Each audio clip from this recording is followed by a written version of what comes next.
ये 26 फरवरी 2019 की वो रात थी जो भारत के इतिहास में हमेशा के लिए दर्ज हो गई। लेकिन जो आप जानते हैं वो सिर्फ आधी कहानी है। जो आधी कहानी किसी ने नहीं बताई वो इस रात शुरू होती है। दिल्ली, रात के करीब 10 बजे। एक सरकारी बिल्डिंग की तीसरी मंजिल पर एक कमरे में अजीब सी खामोशी थी। बाहर ठंड थी, अंदर टेंशन। टेबल पर कागजों का ढेर था, सैटेलाइट इमेजेस, इंटरसेप्ट ट्रांसक्रिप्ट्स और एक रिपोर्ट जो अभी अभी रॉ के एक सीनियर एनालिस्ट के हाथ में आई थी। उस एनालिस्ट का नाम हम नहीं जानते, शायद कभी जान भी नहीं पाएंगे। लेकिन उस रात उसने जो देखा, उसने एक पूरे ऑपरेशन की दिशा बदल दी, और शायद पूरे साउथ एशिया की तकदीर भी। पीछे जाते हैं। 14 फरवरी 2019, जम्मू कश्मीर के पुलवामा में एक सीआरपीएफ कॉन्वॉय पर सुसाइड बॉम्ब अटैक हुआ। 40 जवान शहीद हो गए। ये भारत पर आतंकवाद का अब तक का सबसे बड़ा हमलों में से एक था। पूरा देश सदमे में था, गुस्से में था, और सरकार पर दबाव था कि कुछ करो, कुछ ठोस करो। उस दिन से लेकर 26 फरवरी तक 12 दिन में भारत ने वो किया जो उसने पहले कभी नहीं किया था। लेकिन इन 12 दिनों के अंदर एक ऐसा पल आया जिसके बारे में दुनिया को नहीं पता। जब ऑपरेशन का प्लान लगभग तय हो चुका था, जब टारगेट्स डिसाइड हो चुके थे, जब आईएएफ के पायलट्स ब्रीफ्ड हो चुके थे, ठीक उसी वक्त एक लास्ट मिनट इंटेलिजेंस ने सब कुछ हिला दिया। पुलवामा अटैक के बाद भारत सरकार ने एक क्लियर सिग्नल दिया था, इस बार सिर्फ कूटनीति नहीं होगी, इस बार जवाब मिलेगा। PMO, NSA, army, IAF, raw सब एक साथ बैठे थे। ऑप्शंस पर विचार हो रहा था। लाइन ऑफ कंट्रोल के पार सर्जिकल स्ट्राइक जैसा कुछ, या इस बार और आगे जाया जाए। फैसला हुआ, इस बार लाइन ऑफ कंट्रोल नहीं, इस बार पाकिस्तान के अंदर, बालाकोट, खैबर पख्तूनख्वा में। ये वो जगह थी जहां जैश ए मोहम्मद का सबसे बड़ा ट्रेनिंग कैंप था, जहां से आतंकवादी तैयार होकर निकलते थे, जहां से पुलवामा जैसे हमलों की प्लानिंग होती थी।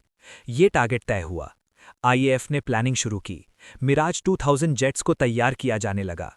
Spice 2000 bombs, Israeli precision guided munitions, इन्हें इस मिशन के लिए सिलेक्ट किया गया। ये बॉम्ब्स इतने एक्यूरेट थे कि एक स्पेसिफिक बिल्डिंग को टारगेट कर सकते थे बिना आसपास नुकसान पहुंचाए। प्लान था, रात के अंधेरे में जाओ, कैंप को डिस्ट्रॉय करो, वापस आ जाओ। Simple, clean, surgical.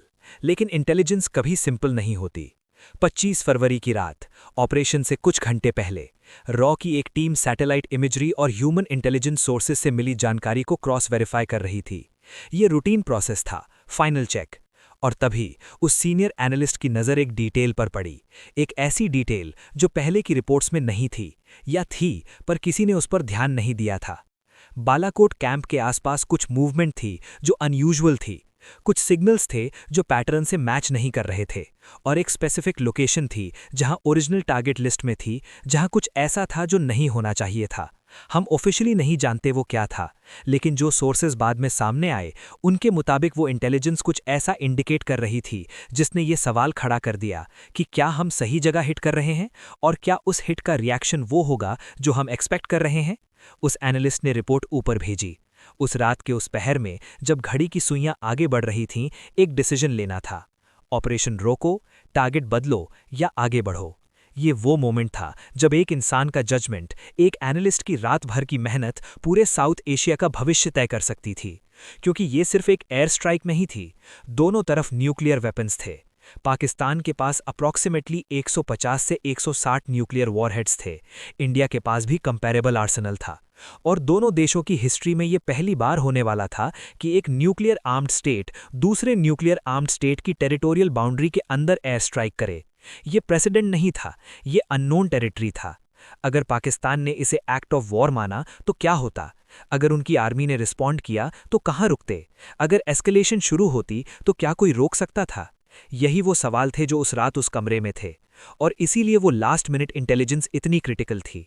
अगर टारगेट गलत होता, अगर स्ट्राइक में कोई ऐसी चीज़ हिट होती जो नहीं होनी चाहिए थी, तो पाकिस्तान के पास एस्केलेट करने का जस्टिफिकेशन होता, और उस एस्केलेशन को रोकना किसी के लिए भी आसान नहीं होता। फैसला हुआ, टारगेट लिस्ट रिवाइज होगी। हम नहीं जानते एग्जैक्टली क्या बदला, लेकिन जो हम जानते हैं वो ये है कि 26 फरवरी 2019 की तड़के करीब 3 बजे 12 मिराज 2000 जेट्स ने ग्वालियर एयरबेस से उड़ान भरी। वो पाकिस्तान के एयर स्पेस में घुसे, बालाकोट में जैश ए मोहम्मद के कैंप पर स्पाइस 2000 बॉम्ब्स गिराए और वापस आ गए। पूरा ऑपरेशन रफली 19 से 21 मिनट का था। आईएएफ के पायलट्स ने वो किया जो उन्हें कहा गया था, परफेक्ट एग्जीक्यूशन। लेकिन जब पाकिस्तान को पता चला तो वो चुप नहीं रहा। अगले दिन 27 फरवरी पाकिस्तान एयरफोर्स ने इंडियन एयरस्पेस में घुसपैठ की। एक डॉग फाइट हुई और विंग कमांडर अभिनंदन वर्धमान का MiG-21 बाइसन गिर गया। वो पाकिस्तान के कब्जे वाले इलाके में उतरे, पकड़े गए। अब सिचुएशन बदल गई थी। अब ये सिर्फ एक एयर स्ट्राइक नहीं थी, अब एक इंडियन एयरफोर्स ऑफिसर पाकिस्तान की कस्टडी में था। दोनों देशों की मिलिट्री अलर्ट पर थी। पाकिस्तान ने कहा हमारे पायलट्स रेडी हैं, इंडिया ने कहा हम भी तैयार हैं, और दुनिया ने सांस रोक ली। अमेरिका, यूएई, सऊदी अरब सब एक्टिव हो गए। डिप्लोमैटिक चैनल्स फुल स्पीड पर थे। पाकिस्तान के आर्मी चीफ को डायरेक्टली मैसेजेस जा रहे थे। इंडिया को भी सिग्नल्स दिए जा रहे थे, रुको, बात करो। उन 2 हफ्तों में जो बालाकोट स्ट्राइक के बाद आए, ये जेन्युइन न्यूक्लियर रिस्क था। ये सिर्फ मीडिया की हाइपरबोली नहीं थी। अमेरिकन ऑफिशियल्स ने बाद में एक्नॉलेज किया कि वो एक्सट्रीमली कंसर्न थे। CIA और ISI के बीच बैक चैनल कम्युनिकेशन हो रही थी। ये सिचुएशन किसी भी मोमेंट किसी भी डायरेक्शन में जा सकती थी। और इसी कॉन्टेक्स्ट में समझिए उस रात की वो इंटेलिजेंस, वो रिवाइज टारगेट लिस्ट कितनी क्रिटिकल थी। अगर स्ट्राइक में कुछ और हिट होता, अगर कैजुअल्टीज अलग होती, अगर पाकिस्तान के पास और ज़्यादा जस्टिफिकेशन होता, तो क्या अभिनंदन की वापसी उतनी स्मूथ होती? क्या वो डिप्लोमैटिक प्रेशर उतनी जल्दी काम करता? क्या दोनों देश उस एज से वापस आ पाते?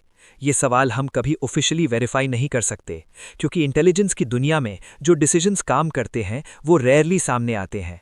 जो डिसीजंस फेल होते हैं वो हेडलाइंस बनते हैं। जो डिसीजंस क्राइसिस को रोकते हैं वो फाइल्स में बंद हो जाते हैं। वो एनालिस्ट जिसने उस रात कुछ घंटों में एक रिपोर्ट तैयार की, जिसने एक डिटेल नोटिस की जो शायद किसी और ने नहीं देखी, जिसने अपना असेसमेंट ऊपर भेजा बिना ये जाने कि उस पर एक्ट होगा या नहीं, उसका नाम किसी अवार्ड लिस्ट में नहीं होगा, उसकी कोई प्रेस कॉन्फ्रेंस नहीं होगी, उसकी कोई बायोग्राफी नहीं लिखी जाएगी। लेकिन अगर वो इंटेलिजेंस सही थी, अगर उस रात का वो एक डिसीजन सही था, तो शायद यही वो लोग हैं जो असली इतिहास बनाते हैं।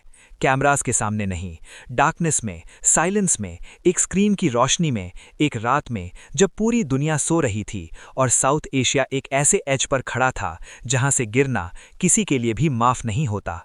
और अगर आपको ऐसे वीडियोस देखना पसंद है तो चैनल को सब्सक्राइब करके कमेंट करो। जय हिंद, धन्यवाद।